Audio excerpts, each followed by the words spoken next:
Welcome to Kavitha recipe Tamil. இன்னைக்கு பார்க்க போகிற ரெசிபி ஒரு ஈவினிங் ஸ்நாக்ஸாக காராசேவ் எப்படி செய்யலாங்கிறத பார்க்கலாம் வாங்க. ஃபஸ்ட்டு இந்த ரெசிபி செய்ய இந்த கப்பில் ஒரு கப்பு கடலை மாவு எடுத்திருக்கேன். நல்லா சலிச்சுட்டு எடுத்துக்கோங்க மாவு. நீங்கள் கடையில் வாங்கினாலும் சரி, இல்லைன்னா வீட்டிலே அரைச்சி வச்சாலும் சரி, நீங்கள் சலிச்சு எடுத்துக்கணும். அதே மாதிரி பச்சரிசி மாவு ஒரு கப்பு, இல்லைன்னா முழுமையாக நீங்கள் கடலை மாவில் கூட செய்யலாம். இல்லைன்னா அரிசி மாவு வந்து இந்த மழை நேரத்துக்கு குழந்தைங்க சாப்பிட்றதுக்கு கொஞ்சம் நல்லாயிருக்கும், வயிற்றுக்கு ஒத்துக்காமல் போயிடும். அதனால நீங்கள் இந்த மாதிரி ரெண்டையுமே மிக்ஸ் பண்ணி சேர்க்குறப்ப நல்லாயிருக்கும். இப்போ பாத்திரத்தில் கடலை மாவை சேர்த்துக்கலாம். இப்போ இது கூட அரிசி மாவையும் சேர்த்துக்கிறேன். சேர்த்துட்டு இது கூட 1/4 டீஸ்பூன் உப்பு, 1/2 டீஸ்பூன் மிளகாத்தூள் இதெல்லாம்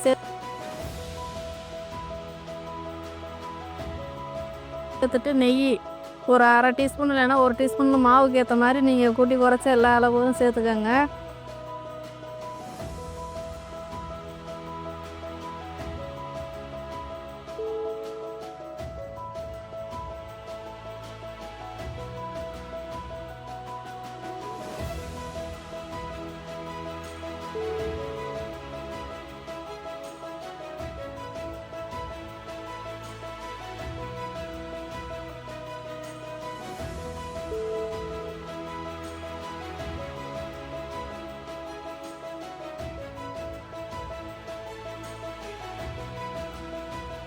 இதை சேர்த்துட்டு நல்லா தண்ணி லைட்டாக ஊற்றி கொஞ்சம் கொஞ்சமாக மிக்ஸ் பண்ணி எடுத்துக்கலாம். இது கூட சேர்க்குறதுக்காண்டி ஒரு 1/2 டீஸ்பூன் மிளகு, 1/2 டீஸ்பூன் ஒரு சீரகம், இதை நல்லா அம்மியில் நல்லா நுணுக்கிட்டு சேர்க்குறப்ப நல்லா ஃப்ளேவர் கிடைக்கும். அதுக்காண்டி எடுத்து வச்சுருக்கேன். இப்போ இதை இந்த மாவு நல்லா பிசைஞ்சு எடுத்துக்கலாம்.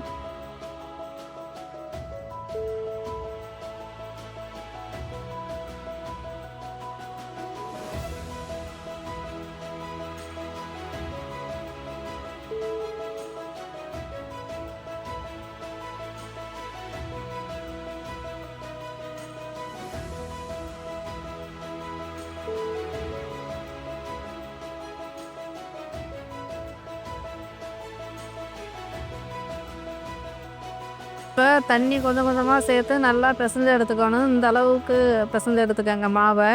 இப்போ இந்த மாதிரி விரலை வச்சு அழுத்துறப்ப இந்த மாதிரி இருக்கணும் பக்குவம். இப்போ முறுக்கு அச்சில் தான் இதை புளிய போகிறேன். இந்த மாதிரி எண்ணெயை தடவிட்டு இந்த அச்சில் கொஞ்சம் கொஞ்சமாக மாவு எடுத்துக்கோங்க.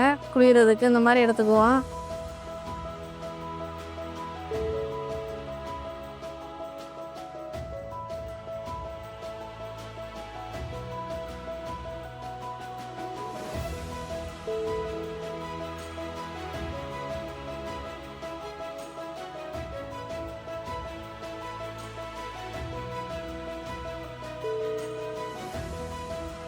எடுத்துகிட்டு ஒரு கடாய் எடுத்துக்கோங்க. கடாய் நல்லா சூடானதுக்கு பின்னாடி மாவுக்கு ஏற்ற மாதிரி நீங்கள் எண்ணெய் சேர்த்துக்கோங்க. கம்மியாக தான் சேர்த்துருக்கேன்.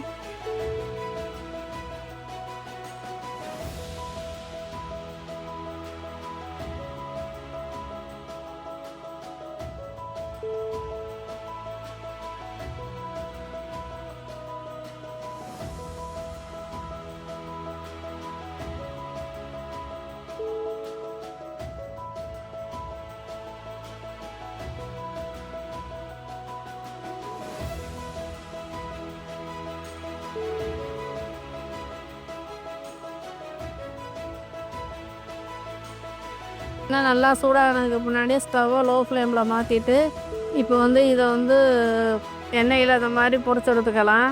இப்போ சலசலப்பு எண்ணெயில் விழுகிறப்ப இந்த மாதிரி நல்லா சலசலப்பு இருக்கும்.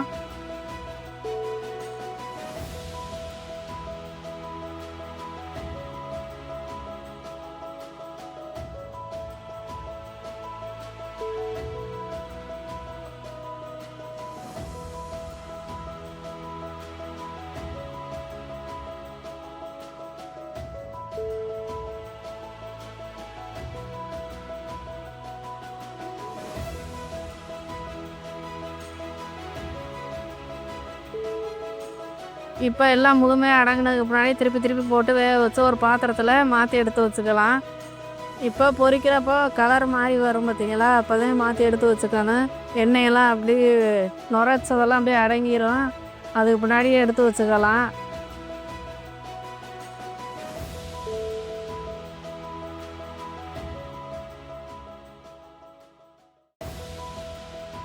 இப்போ எண்ணெய்க்கு ஏற்ற மாதிரி கொஞ்சம் கொஞ்சமாக எல்லா மாவையும் இந்த மாதிரி புழிஞ்சு எடுத்துக்கலாம்.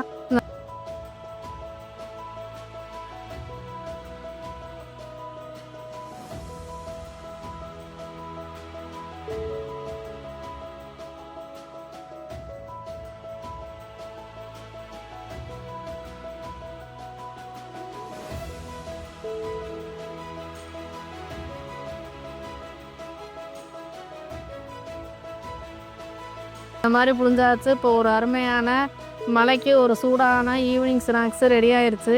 இந்த வீடியோ பிடிச்சிருந்தா லைக் பண்ணுங்கள், ஷேர் பண்ணுங்கள், சப்ஸ்கிரைப் பண்ணுங்கள்.